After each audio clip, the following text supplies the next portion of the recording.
Monday! It's Mondays on the Baby Beaver Bunch. I'm Allie.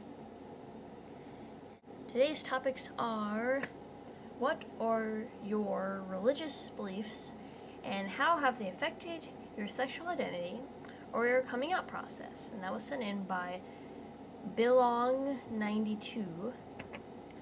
And the second question is: what do you find attractive in a girl? Sent in by SassySophs9.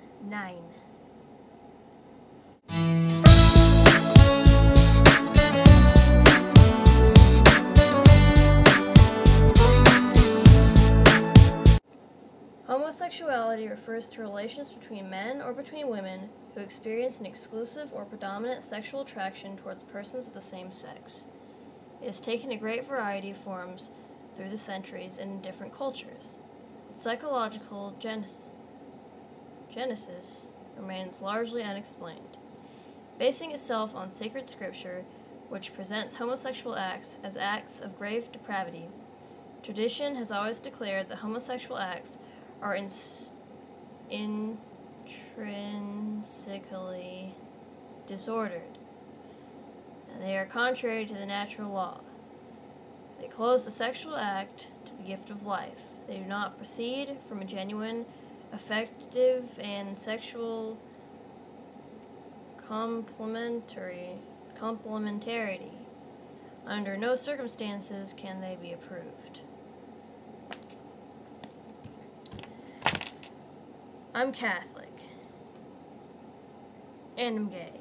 It seems like those two things would conflict a lot, and they do, and when I was younger, I had a lot of problems with it, and I had to go talk to my theology teacher, a couple of times.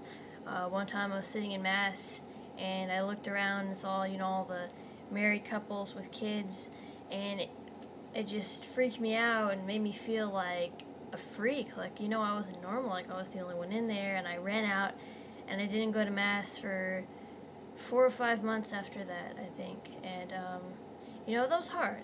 That was a hard time, and it's harder because I go to a Catholic school, and I know that I am the only gay person there, or at least the only out gay person, but the Catholic Church isn't as strict as most people think it is on homosexuality. Yeah, they're strict, obviously. They think it's wrong. But of course, you can't really expect anything less. But they also say the number of men and women who have deep-seated homosexual tendencies is not negligible. This inclination, which is objectively disordered, constitutes for most of them a trial. They must be accepted with respect, compassion, and sensitivity. Every sign of unjust discrimination in their regard should be avoided. These persons are called to fulfill God's will in their lives, and if they are Christians, to unite the sacrifice of the Lord's cross, the difficulties they may encounter from their condition. So, basically they're saying, yeah, it's wrong. But that doesn't give anybody the right to persecute anybody else. That's basically where my church stands on that.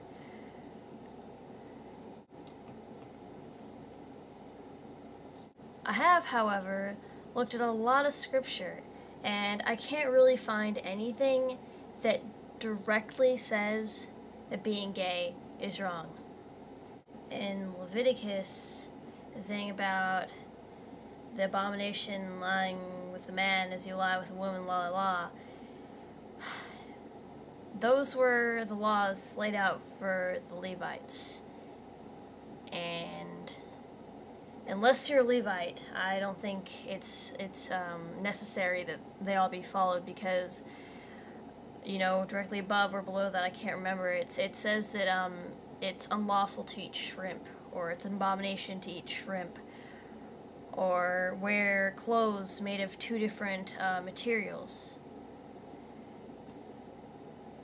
People can interpret scripture in a lot of different ways, and things that really gets a lot of people is that their faith is based sola scriptura, which means that it's scripture only, there's no doctrine to back it up, and a lot of people are biblical literalists, which means that they don't consider you know, the personality of the author, or the time period, or the audience that they were trying to reach, or anything like that. Because yes, the Bible was divinely inspired, but they had human authors.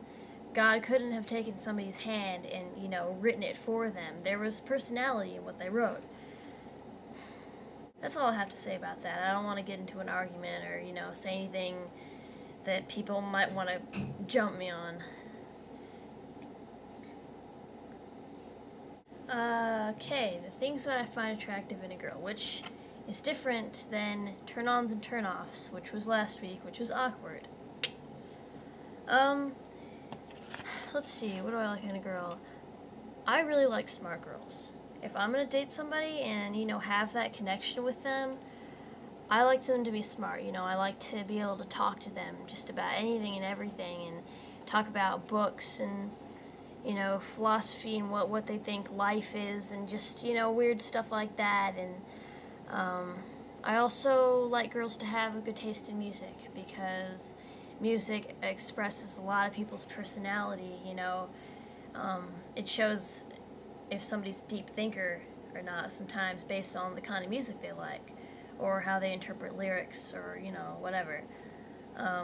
I like girls to be feminine, and that's just my thing, you know. It's not like, oh, all girls have to be feminine. Like, obviously I'm not, but it sort of balances out my masculinity, and that doesn't necessarily mean they have to be, like, submissive and everything or whatever. Just, you know, femininity is good. I also like girls to be smaller than me, you know, and that doesn't mean petite or super thin like Nessie. Like, I like girls of all body types. I mean, looking at my dating history, like, that does not matter to me at all.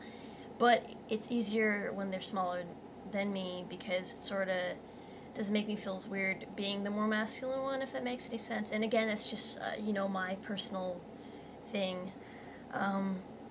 I also like a girl with a good sense of humor, and that doesn't mean she has to be, like, super funny or super witty all the time or whatever, or be able to play off me like that. But if I make a joke, even if it's stupid, and it's just sort of like I chuckle at it, it really is like a connection maker when somebody can sort of see humor in things that I see humor in, or, you know, laugh with me, or laugh at me, or whatever. You know, it doesn't matter, because I consider myself to be a funny person. I mean, I don't think that's arrogant of me to say. I think I'm pretty funny sometimes. And it's nice to have somebody who can appreciate that. And last but not least, I like girls to be chill.